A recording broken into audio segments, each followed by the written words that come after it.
So in this BTCC tutorial, I will be showing you how to buy crypto on BTCC. So first things first, once you're on the app, you have to go ahead and deposit some money. So you can go ahead and press deposit and then deposit money into your account. Once your account is funded, go to the bottom, select the trade icon. Then in this top bar where it says USDT, coin, TradeFi spots, go ahead and select spots.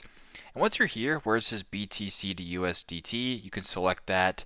Then once you're on this page right here, you can go ahead and select the cryptocurrency. So you can sort this by all. You can go to the top cryptocurrencies here. You can like go meme coins, stable coins, or whatever. So for example, if you just wanted to go all and you just wanted to buy Bitcoin as an example, you can go ahead and select Bitcoin right here. You can then choose to buy or to sell.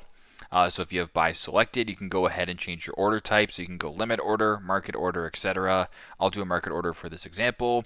Then once you're here, you can go ahead and type in the amount. So if you wanted to do 1 Bitcoin, for example, it'll cost however much that costs. Then you can go to the bottom. You can press buy to proceed this way with the transaction. So that is how you guys can buy crypto here on BTCC. Thanks again for watching and hope this helps.